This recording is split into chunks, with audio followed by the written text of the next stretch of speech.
In this video, I'm going to talk about the difference between the 3-bid process, which is the traditional way of getting a price for a service in your home, and what is called the pre-construction service agreement. I have a whiteboard that I'm going to use to help illustrate what this looks like visually so that you can understand what the true differences are and what the positioning is for everybody involved. So when we start with the pre-construction service agreement, that's an agreement where you engage with a contractor to get a design for your home and put together a scope of work and a proposal, okay? So here's what it looks like. In the center of this whole picture, we have you and the builder. And then around all of us are all the other moving parts. So we have designers, we have materials, we have the home or the project in and of itself.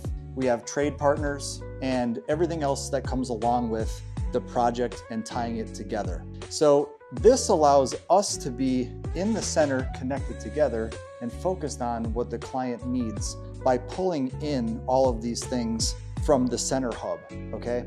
So pause that thought for a second and then we'll go over to the 3-bid process and what that looks like. So the center picture changes. The center picture is now the 3 builders and you find yourself on the outside. We have our materials, our trade partners, our vendors. Everybody else is still on the outside, like in this picture, but the problem is that you're on the outside, and this is why. So when you are asking for the traditional 3-bid process, on one hand, it's logical because that's how you're going to determine who the highest is and who the lowest is, and then generally the one in the middle is the right one to choose. I'm not sure where that came from, but that's usually never the right answer anyway.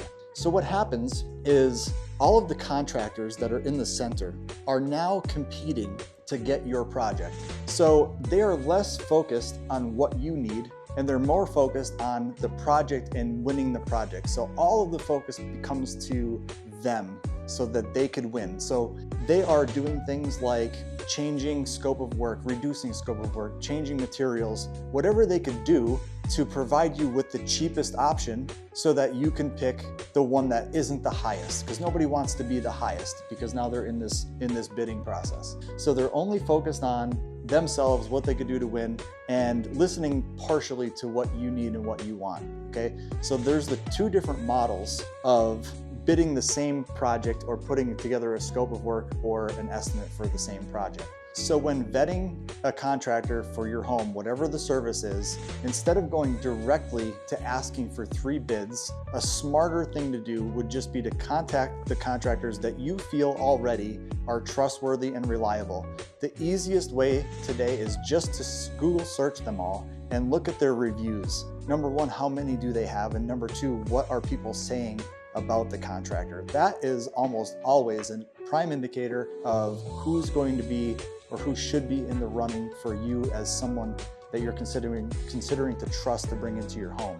So starting there and then narrowing it down to however many, 3 or 5 contractors and asking for references. So a good contractor will be willing to take you out and do a hard hat tour where they could show you a job site, an active one, or you could talk to a past client maybe and they could tell you what their experience was like. They can tell you what the price was. So when we're talking about 3 different prices or 5 different prices, asking what previous clients paid will tell you the true story because no 2 projects are ever the same. Your home is different than someone else's home, but you're gonna get the truth versus what it could be or the best price to win the project. So you need to be able to vet and find people that you can trust. That is the whole point to that traditional 3-bid process. We're doing our best to discover how I'm gonna make the best choice for me in bringing people into my home. But I would start with getting the Google reviews, asking for references, and then going to who am I going to pick to hire for a pre-construction service agreement, design my home, and work with, because now I can trust them. I know I just want to work with them, and I know that they're going to give me everything that I need, and it's not going to be about them winning the project and how much they can narrow the price down. Now, a lot of people that come to us with the design already will say that this should be the same apples to apples because I'm giving you a drawing the same as I'm giving these 3 other contractors, so I should be getting the same pricing back on all 3. And just like I said before, the difference is the way that 3 contractors even build a project is going to be different, just as a starter.